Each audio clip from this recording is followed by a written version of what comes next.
야고보서 4장을 보십시오. 우리가 세상의 마음을 빼앗기면 우리 안에 거하는 하나님의 영, 성령께서 우리를 시기할 만큼 갈망하신다. 세상에 빼앗기지 않으려고 갈망한다는 사실을 우리가 보았습니다. 하나님께서 여러분을 값주고 사신 분이기 때문에 그럴만 하죠. 그죠?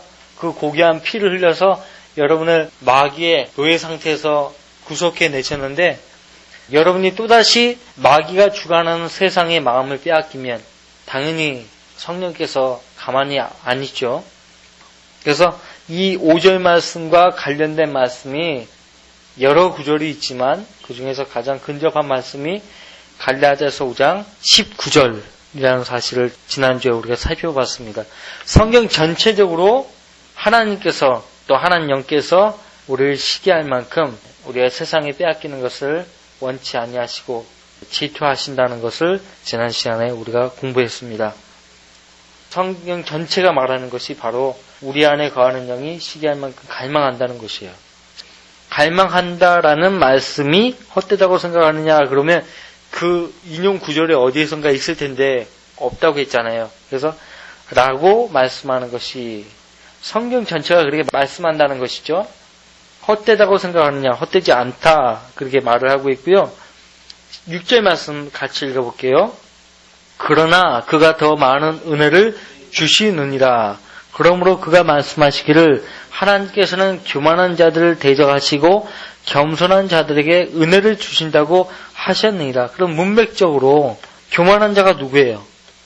여기서 교만한 자가 누구를 지칭하고 있어요? 세상을 사랑하고 세상과 친구 되는 사람. 하나님과 원수가 된다고 했잖아요. 하나님과 원수가 된다는 얘기는 다른 말로 표현하면 하나님을 대적한다는 거예요. 하나님을 대적하는 사람이 누구예요? 교만한 사람이에요. 마귀가 하나님을 대적했거든요. 마귀가 어떻게 하나님을 대적했죠? 하나님의 보좌를 침해했어요.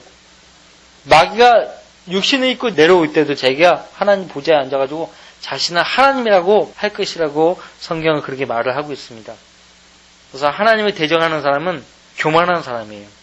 그래서 하나님께서는 교만한 자들을 대적하시고 겸손한 자들에게 은혜를 주신다고 했어요. 은혜를. 지난 시간에 노아를 얘기했잖아요. 노아는 주의 목전에 은혜를 찾은 사람이었어요. 다른 사람들은 다 하나님을 대적했지만 노아만큼은 하나님 앞에 은혜를 구했단 말이에요. 그때 당시에 노아는 하나님 보실 때 겸손한 자였어요.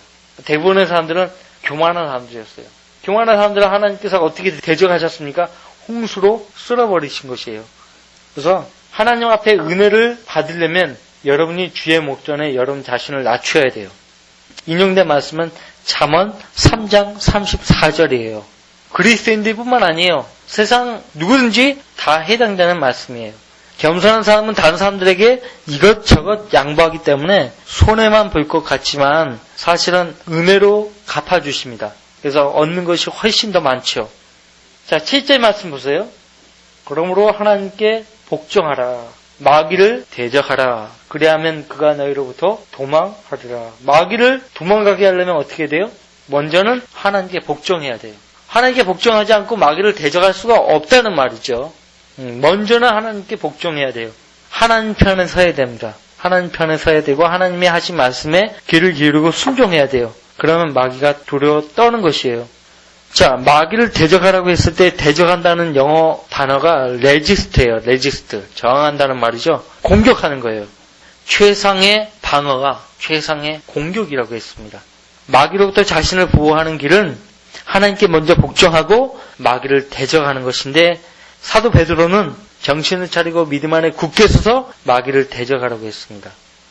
믿음 안에 굳게 서는 것이 뭐냐? 하나님께 복종하는 것이에요. 베드로전서 5장 보세요. 주의 목전에 겸손할 것을 말하고 있죠. 5절부터 같이 읽어봅니다. 9절까지 같이 읽습니다. 이와 같이 너희 젊은이들아 장로들에게 복종하라. 너희 모두가 서로 복종하고 겸손함으로 옷 입으라. 이는 하나님께서 교만한 자들을 대적하시고 겸손한 자들에게 은혜를 주심이니라. 그러므로 하나님의 능하신 손 아래서 겸손하라. 때가 되면 그분께서 너희를 높이시리라. 너희의 염려를 다 하나님께 맡기라. 이는 그분께서 너희를 돌보심이니라. 정신을 차리고 깨어있으라. 이는 너희의 대적 마귀가 울부짖는 사자처럼 삼킬 자를 찾아 두루다니기 때문이니라. 믿음 안에 굳게 서서 그를 대적하라. 이는 세상에 있는 너희 형제들도 동일한 고난을 당하는 줄 알미니라. 겸손함으로 옷 입으라. 너희 젊은이들아. 보통 젊은 사람들은요, 혈기가 왕성해서 자기가 옳다 하는 것을요, 밀고 나가는 그런 습성이 있어요. 좋은 습성입니다. 그런데 어른들의 조언을 무시해요. 그래서 젊은이들에게 장로에게 복종할 것을 요구하고 있습니다. 여기서 장로는 5장 1절부터 말하는 목회자죠, 목회자. 그죠? 목회자. 하나님의 능하신 손 아래서 겸손하라. 때가 되면 그분께서 너희를 높이시리라. 하나님 나를 겸손케 해주십시오. 그렇게 기도해서는 안 된다고 했죠? 겸손하는 것은 내가 하는 것이에요. 우리의 몫이에요. 우리 책임이에요. 하나님이 대신하게 할 수 없어요. 부모님한테 아버지 나를 겸손케 해주세요. 그렇게 얘기 안 하잖아요. 선생님한테 선생님 내가 너무 교만한 것 같은데 겸손케 해주세요. 화나죠. 그러니까 겸손하는 것은 자기가 하는 것이에요. 자기 몫이에요. 그 상식적으로만 생각해도 그것이 아닌 것을 알면서도 하나님께 가면 하나님 나를 겸손케 해주십시오라고 은연중에 기도하는 사람들이 있는데 그러면 안 돼요. 물론 하나님은 하실 수 있어요. 근데 하나님께서 어떤 사람을 낮추게 하시려고 손을 뻗치시면 어떻게 하십니까? 구약에 여러 사례가 있어요. 교만했던 왕들을 하나님께서 낮춰버리신 사례가 있잖아요. 너무 교만한 나머지 교만이 그냥 하늘을 찔러요. 하나님이 이래서 안 되겠다 해서 그 왕들을 낮춰버립니다. 아주 낮춰버려요. 그런 예가 있다는 사실을 아셔야 돼요. 자, 8절 말씀 같이 읽어봅시다. 하나님께 가까이 다가가라. 그러면 그분께서는 너희에게 가까이 다가가시리라. 너희 죄인들아 손을 깨끗이 하라. 너희 두 마음을 품은 자들아 마음을 정결케 하라. 교리적으로 우리 시대의 성도들에게 해당은 안 됩니다. 우린 이미 하나님께 가까이 다가갔어요. 어떻게? 예수님을 믿음으로. 에베소서 2장을 보세요.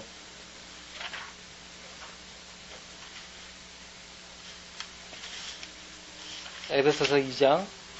우리는 예수님을 믿음으로 하나님께 가까이 다가간 것이에요. 나는 길이요 진리요 생명이니 나를 통하지 않고는 아버지께로 올 사람이 없다고 했는데 그 말씀을 믿고 예수님을 통하여 하나님 앞에 이미 다가간 사람이에요. 이미 하나님과 연합된 사람이에요. 그렇죠?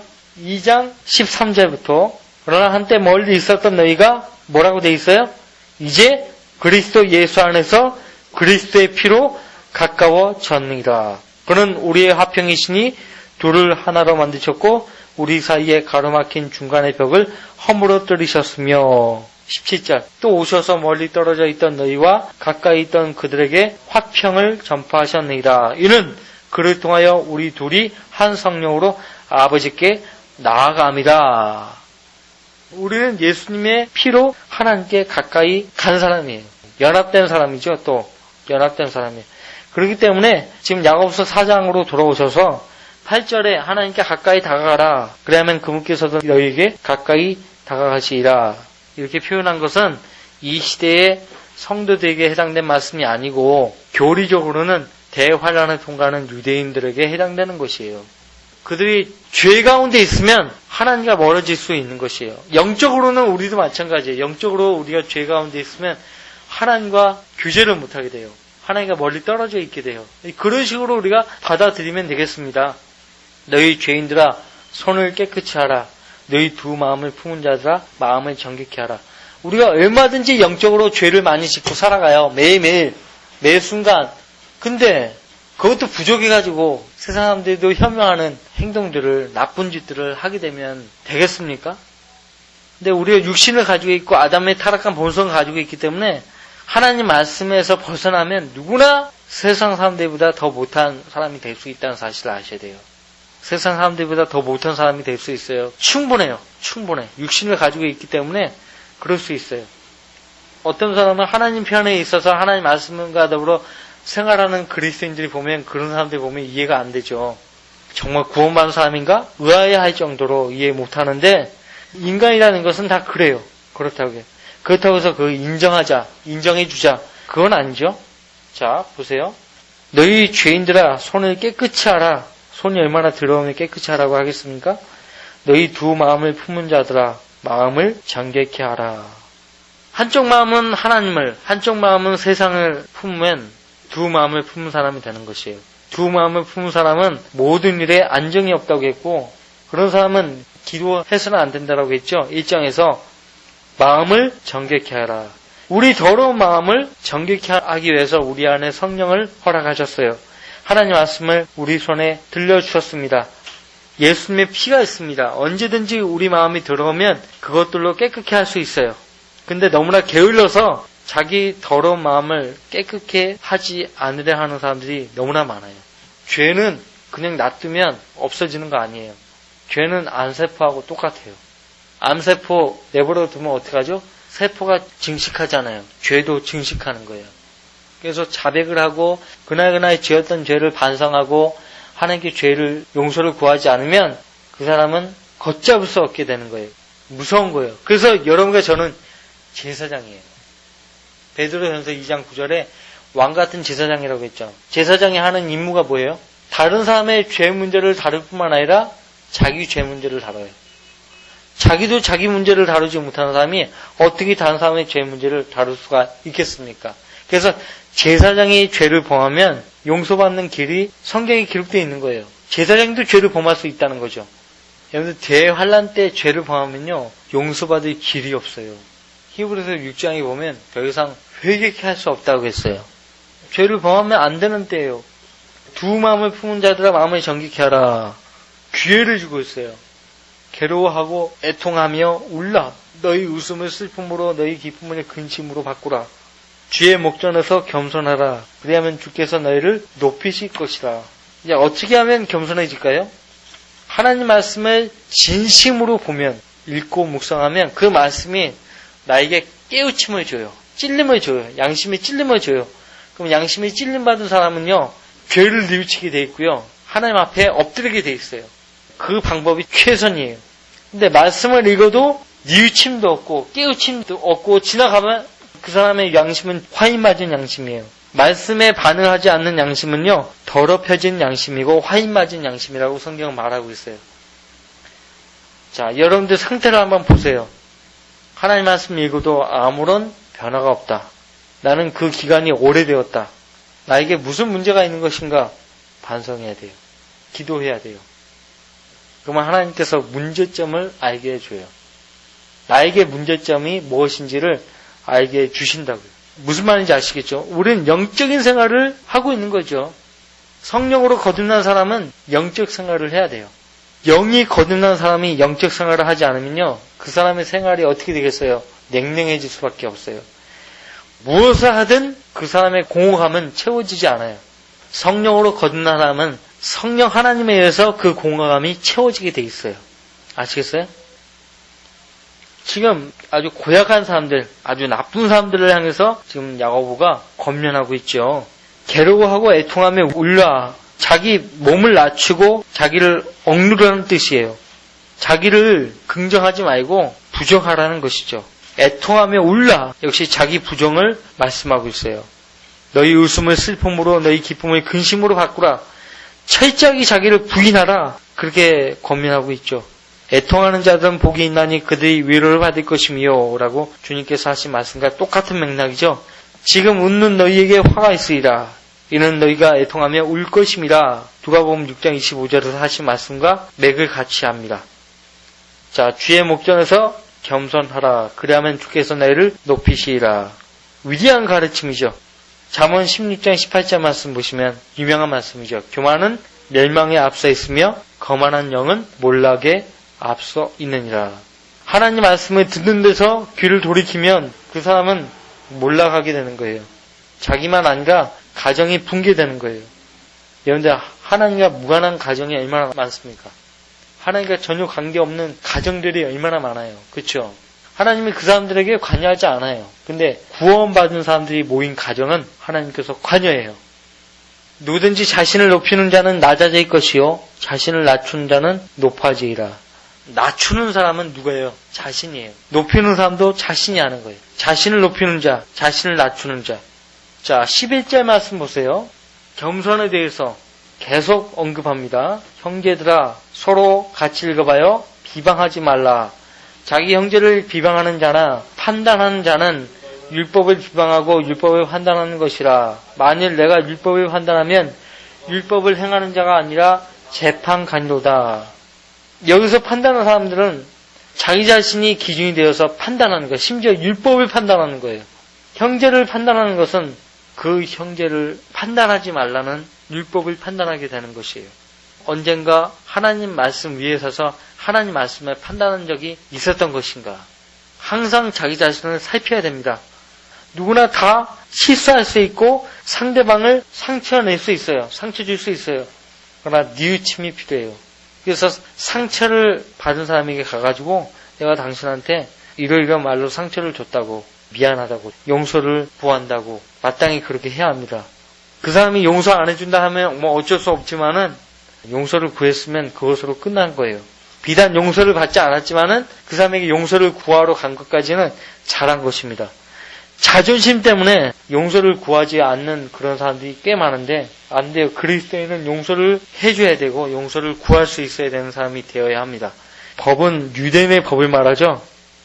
로마서 14장 13절 말씀에 그런즉 우리가 더 이상 서로를 판단하지 말고 도리어 형제들 앞에 거치는 것이나 방해물을 놓지 아니하였는지 판단해야 하리라고 충고하고 있어요. 남의 종을 판단하는 너는 누구냐? 그가 서거나 넘어지는 것이 자기 주인에게 있느니라. 로마서 14장 4절 말씀도 있습니다. 상대방이 옳은 일을 하는지 그릇된 일을 하는지 우리는 충분히 판단할 수 있어요. 근데 우리가 사람을 판단해서는 안 되지만 사람이 행하는 일에 옳고 그름이라면 무엇이든지 충분히 판단할 수가 있어요. 단 영적인 상태에 있을 때만 가능해요. 영적인 상태에 있지 않은 상태에서 판단하러 가면 그것이 죄가 되는 거예요. 영적인 사람만이 판단할 수 있어요. 고린도전서 2장에서 그렇게 말하고 있죠. 영적이지 않은 상태에 있으면 절대로 형제자매를 판단해서는 안 됩니다. 오히려 역효과가 나는 거예요. 그래서 여러분이 기도하는 사람이라면 그리스도인은 직접 나서는 것보다 하나님께 먼저 그를 위해서 기도하는 거예요. 그도 성령으로 거듭난 사람이라면 성령께서 그를 깨우쳐 주겠지. 성령께서 그를 깨우쳐 주시라고 기도하는 방법밖에 없습니다. 그렇게 해서 기도 응답이 됐어요. 성령께서 그를 깨우쳐 줬어요. 하나님이 나의 기도를 경청해 주셨구나. 하나님께서 그를 변화시켜 주셨구나. 그것으로 기뻐할 수 있잖아요. 12절 같이 읽습니다. 입법자는 한 분이시니 그는 구원하실 수도 멸망시킬 수도 있느니라. 내가 누구기에 남을 판단하느냐. 누구도 판단할 수 없다. 단 영적인 사람만이 하나님 말씀으로 판단할 수 있다는 것. 자, 13절 말씀 보세요. 이제 오라. 오늘이나 내일 우리가 어느 성으로 가서 거기서 1년쯤 지내며. 사람마다 다 계획이 있어요. 계획이 없는 사람들은 멍청한 사람이에요. 다 계획이 있어요. 근데 그 계획을 하나님 안에서 세우느냐, 하나님 밖에서 세우느냐 다르죠. 그죠? 여기 13절에 있는 사람들은 하나님 안에서 계획을 세운 사람이 아니에요. 자, 보세요. 이제 오라. 오늘이나 내일 우리가 어느 성읍으로 가서. 기간이 딱 설정되어 있어요. 오늘이나 내일. 또 장소가 설정되어 있습니다. 우리가 어느 성읍으로 가서 거기서 1년쯤 지내며. 역시 기간이 설정되어 있죠. 사고 팔아 수익을 올리라 하는 자들이요. 사고 팔아 수익을 올리는 사람들이 누구예요? 장사꾼들이죠. 장사꾼들에게 이야기합니다. 사업자들에게 이야기를 하는 거예요. 사업자들에게. 사업하시는 분들 귀를 기울이세요. 14절. 너희가 내일 일어날 일을 알지 못하나니 내일 생명이 무엇이냐. 잠깐 보이다가 사라지는 안개니라. 오히려 너희가 주께서 원하시면 우리가 살겠고 가르쳐주는 거예요. 왜냐하면 13절에 있는 사람들은 하나님의 뜻 밖에서 계획을 세운다 이거죠. 하나님 뜻 밖에서 세운 계획이 이루어질지 이루어지지 않을지 모른다 이거예요. 그래서 너희가 내일 일어날 일을 알지 못하니라고 말을 하고 있는 거예요. 오히려 너희가 주께서 원하시면 하나님께서 뜻하시면 우리가 살겠고 또 이것이나 저것을 할 수 있으리라고 말해야 할 터인데 이게 합당한 기도예요. 주님 뜻이면 이렇게 해주십시오. 또 저렇게 해주십시오. 라고 말을 하는 것이 합당한 기도의 자세고 내용이에요. 이제 너희가 너희의 자만 가운데 기뻐하고 있으니 그러한 기쁨은 다 악하니라. 그러므로 선을 행할 줄 알면서도 행치 아니하는 자에게는 그것이 그 사람에게 죄가 되니라. 그것이 주님께서 원하시는 것인지 말씀을 통해서 확인하지 않고 무조건 주님의 이름으로 구했으니까 주님께서 응답해 주실 거야 하고 지레 확신하고 기뻐하는 거예요. 얼마나 멍청한 거예요. 확인도 안 하고. 원래 교회 다니는 사람들이 다 그렇다니까요. 주님의 뜻이 무엇입니까? 알려주십시오. 제가 이 일을 하는 것이 주님 뜻입니까? 뜻이 아니라면 알려주십시오. 주님 뜻이라면 이 일이 진척될 수 있도록, 진행될 수 있도록 모든 교회에게 함께 해주십시오. 문을 열어주십시오라고 기도하잖아요. 근데 전혀 문이 열리지 않아요. 주님 뜻이 아니라는 얘기예요. 그것이 정말 주님 뜻인지 아닌지도 말씀을 통해서 확인도 하지 않고 지레 확신하는 거예요. 내가 주님의 이름으로 구했으니까 주님께서 승인해 주시겠지라고 생각하고 밀어붙이는 거예요. 이게 오늘날 기독교인들이 하는 짓이에요. 특히 은사주의자들. 그래서는 안 된다는 것이죠. 주께서 원하시면 우리가 살겠고 또 이것이나 저것을 할 수 있으라고 말해야 할 텐데 주님 원하시는 것이 무엇인지를 먼저 말씀을 통해서 확인을 해야죠. 그래야 주님 뜻 가운데서 구하죠. 그죠? 16절 말씀 보세요. 이제 너희가 너희의 자만 가운데 기뻐하고 있으니 바로 그거예요. 자만 가운데 기뻐하는 거예요. 확신을 갖는 거예요. 말씀 밖에서. 그러한 기쁨은 다 악하니라. 이런 경험 해보지 않았어요? 말씀에서 확인도 해보기 전에 주님 뜻일 것이야. 주님이 승인해 주실 거야 하고 기뻐하면서 밀어붙이는 그런 경험 안 해보셨어요? 저는 그런 경험 몇 번 해봤어요. 근데 결과가 다 나빴어요. 결과적으로 주님 뜻이 아니라는 얘기죠.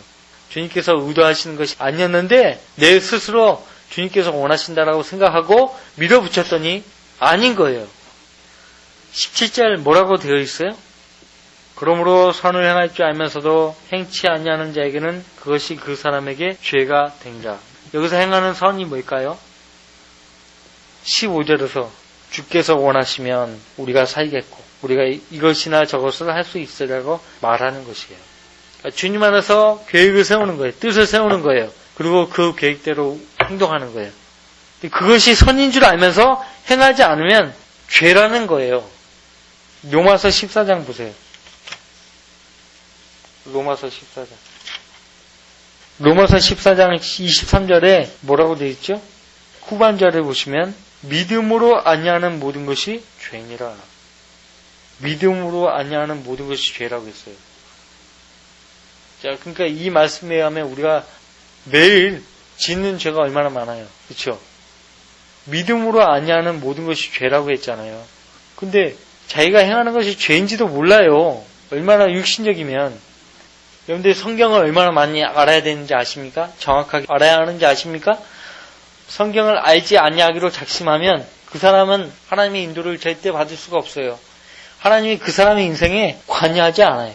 사람이 왜 하나님을 신뢰해야 하는지 아세요? 기본적으로. 왜 우리가 하나님을 신뢰해야 합니까? 위기에 닥쳤을 때 도움을 얻기 위함이에요. 따지고 보면 그래요. 위기에 닥쳤을 때 도움을 얻기 위해서 하나님을 신뢰하는 거예요. 사실은. 인간이 위대한 존재가 아니에요. 연약해요. 나약해요.